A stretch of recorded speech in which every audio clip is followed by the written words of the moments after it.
A reading from the book of Genesis. The Lord God said, "It is not good that the man should be alone. I will make him a helpmate." So, from the soil, the Lord God fashioned all the wild beasts and all the birds of heaven. These he brought to the man to see what he would call them. Each one was to bear the name the man would give it. The man gave names to all the cattle, all the birds of heaven, and all the wild beasts, but no helpmate suitable for man was found for him. So the Lord God made the man fall into a deep sleep.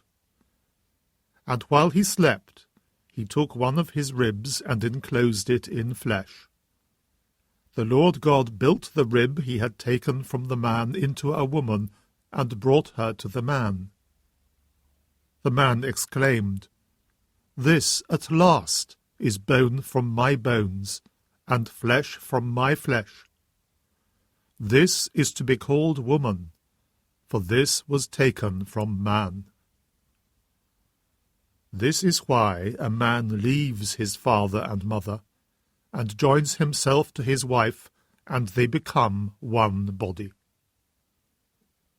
Now both of them were naked, the man and his wife, but they felt no shame in front of each other. The Word of the Lord. A reading from the Holy Gospel according to Mark. Jesus left Gennesaret and set out for the territory of Tyre.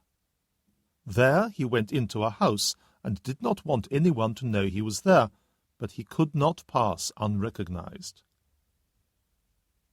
A woman whose little daughter had an unclean spirit heard about him straight away, and came and fell at his feet. Now the woman was a pagan, by birth a Syrophoenician, and she begged him to cast the devil out of her daughter.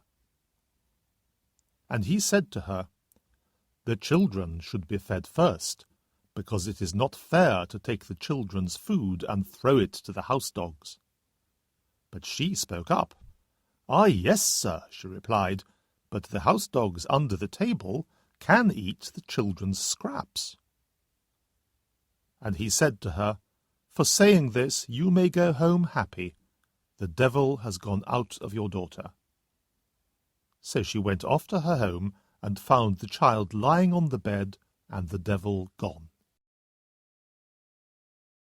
The Gospel of the Lord.